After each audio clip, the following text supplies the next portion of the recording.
If you're looking for one of the most beautiful snorkeling spots on Hawaii's Big Island, Kealakekua Bay is probably already on your list. The water here is famous for being incredibly clear, the marine life is amazing, and it's home to the iconic Captain Cook Monument. But getting here isn't exactly easy.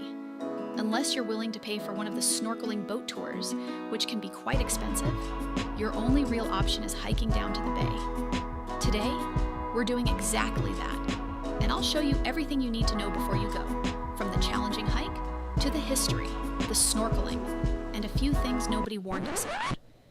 The hike to Kealakekua Bay is around 3.7 miles, or 6 kilometers. Return with roughly 1,250 to 1,300 feet, around 390 meters of elevation change. It follows a rough dirt trail with loose rocks, lava rock sections, and uneven terrain. While hiking down might feel fairly manageable, don't let that fool you. The climb back up is much harder than most people expect.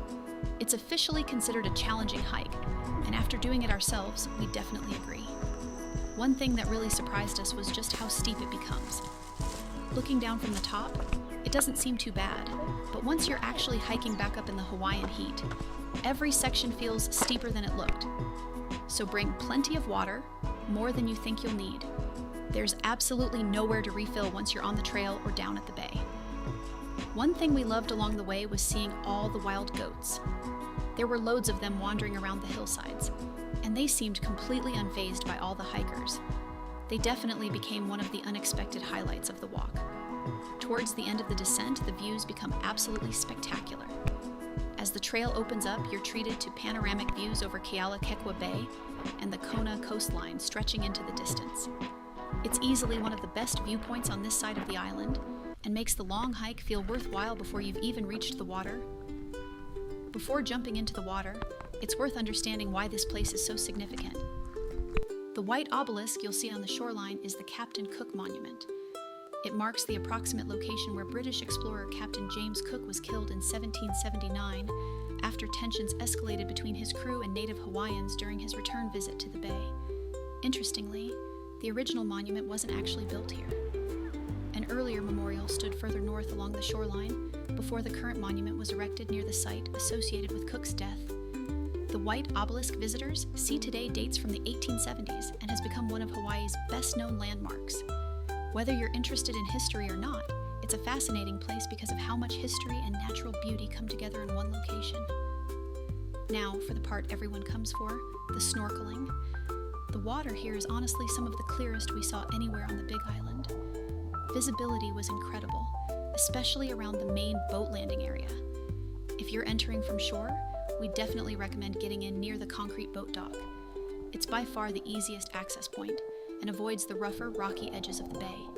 The shoreline away from the dock has stronger water movement depending on conditions, sharp lava rocks, coral, and sea urchins, making getting in, and especially getting back out, much more difficult. We found exiting near those side areas surprisingly challenging because the water movement kept pushing us around, and it's very easy to scrape yourself on the rocks if you're not careful. Conditions change daily, so always assess the water before entering. Around the dock itself, though, the current was minimal while we were there, making it much more beginner-friendly. There are shallow areas where you can stay close to shore, but if you're more experienced, you can also head out into much deeper water for a completely different experience. Here's something we wish someone had warned us about. The mongooses. There are loads of them around the monument area, and they're incredibly bold. If you leave your backpack unattended while you're snorkeling, they'll happily investigate it. Even if your bag is zipped up, don't assume your food is safe. They're surprisingly good at getting into bags, so unless your food is sealed really well, we'd honestly recommend not bringing snacks down here at all, or at least never leaving them unattended. It was definitely one of the funniest and most unexpected things we experienced. We arrived at around 9 o'clock in the morning, expecting it to be relatively quiet. It wasn't. There were already loads of snorkeling boats in the bay, constantly bringing visitors in. So if you're imagining having this place all to yourself, that's probably not going to happen unless you're very lucky. The best underwater visibility we found was around the boat docking area. As we swam further towards the cliffside, visibility wasn't quite as good. With so many boats coming and going, there was occasionally a slight smell of fuel near the mooring area, and the water could look a little hazier close to the boats themselves. It's not enough to ruin the experience, but it's definitely something we noticed. Because there are so many people snorkeling, kayaking, and boarding boats, you also need to stay aware of your surroundings. It's easy to get distracted by everything underwater, but it's worth checking where you're heading every now and then. The water itself was honestly some of the clearest we saw anywhere on the Big Island, and visibility in the right areas was excellent. However, one thing that surprised us was how much of the coral looked dead or bleached in places. There were still patches of healthy coral, but overall, we expected to see a more vibrant reef, and we think that probably impacted the number of fish we saw compared to some of the other snorkeling spots around the island. We still saw plenty of tropical reef fish, including yellow tangs, butterfly fish, parrotfish, and triggerfish, but based on everything we'd heard beforehand, we expected even more marine life. Kealakekua Bay is well known as a place where spinner dolphins and Hawaiian green sea turtles are sometimes seen. However, with the number of boats and people already in the bay by 9 a.m., we felt it was fairly unlikely we'd encounter either during our visit. They're certainly possible to see, especially at quieter times, but don't arrive expecting a guaranteed wildlife encounter. Whether you want a relaxed snorkel over the shallows or to explore deeper water, there's something here for everyone. Eventually, though, you have to leave. And that's when the real challenge begins.